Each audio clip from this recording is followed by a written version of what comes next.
Salut Patrick.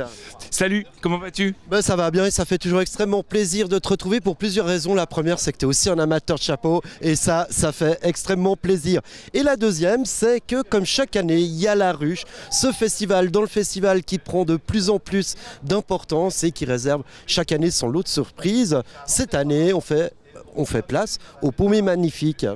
Oui, exactement. Parce qu'il y a plein de spectacles que j'ai vus, que je peux mettre ensemble. Et après, je me rends compte que voilà, c'est toute une bande de paumés.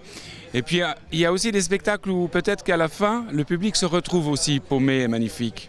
Alors justement, parmi ces spectacles, je pense que tu as eu tes coups de cœur quand même si c'est dur de relever quelqu'un du lot, parce qu'après, tu vas te faire plein d'ennemis parmi les autres artistes. Mais quand même, qu'est-ce qui ressort cette année ? Alors, bon, il y en a plusieurs quand même, mais puisqu'il y en a un qui est en train de jouer, qui est juste derrière nous, là, c'est Carnage Productions, et le personnage s'appelle Gaëtan Le Crotteux, et il fait un vide-grenier, il va nous raconter sa vie. Et en fait, petit à petit, on va comprendre que cet homme s'est fait avoir toute sa vie par sa femme, par son frère. Et la fin est tellement hallucinante, parce que tout à coup, ça balance, que les gens pleure à la fin. Il y en a qui pleurent vraiment de chaudes larmes, quoi.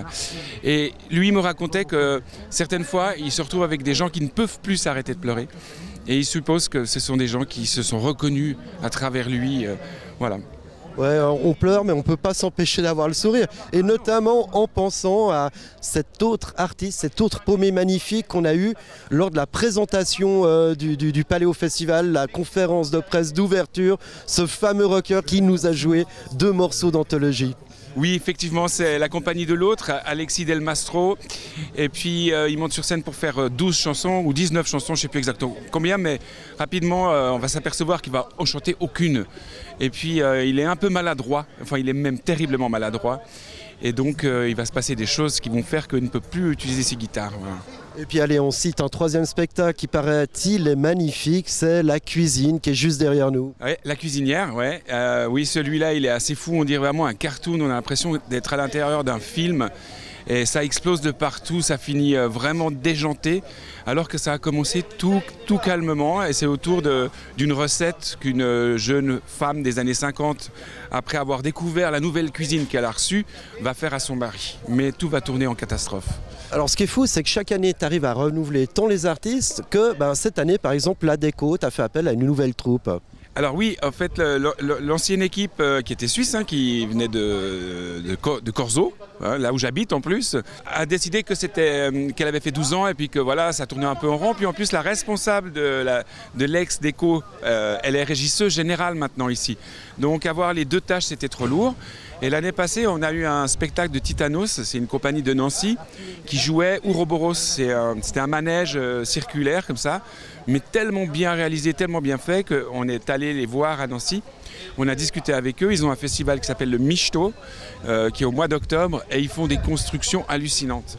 Donc cette année, on a pris des éléments qui existent déjà, mais le but est de construire peut-être sur 4-5 ans des éléments qui nous appartiendraient après. Ce qui est génial ici, c'est que tout fonctionne malgré les événements, les conditions météo, que ce soit sous la canicule ou comme ici, quand c'est apocalyptique, que l'orage est prêt de tomber, les gens sont ici, ils sont heureux d'être là et ils se rendent compte de rien, ça fait partie du spectacle.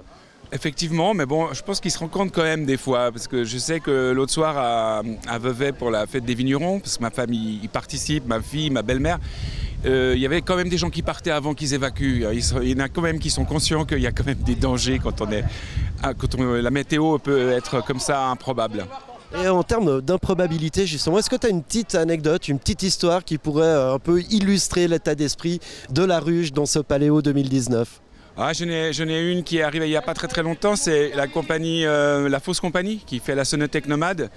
J'ai reçu un mail avec un objet que j'ai été découvrir sur Internet, et c'est une espèce de boîte à musique comme ça, à dynamo. Et la compagnie la voulait vraiment pour leur spectacle, mais ils n'avaient plus de sous. Alors j'ai dit bon, je vais les prendre dans mes frais, et puis voilà. Et on va quand même dire un petit mot pour conclure cette interview sur ces troupes qui déambulent dans le Paléo. Alors oui, il y en a plusieurs, mais il y en a une dont c'était à peu près la première ici. C'est les 2 extraterrestres avec leur soucoupe. Et eux, ils ont plein de galères aussi techniques, mais enfin voilà, ils démarrent leur spectacle, c'est un travail en progression. Et puis il s'éclate quand même. Voilà, et tout le monde s'éclate ici à la ruche, au Paléo. Bon là, je crois qu'on va s'arrêter parce que vraiment, je crois que tu as attendu. La météo est en train de virer à l'orage. On va voir ce que ça donne. Et souvenez-vous, en cas d'alerte, mettez-vous en boule, groupez-vous par terre et chantez des chansons. Eh oui, c'est une bonne idée. Voilà, on finit en chanson. Salut!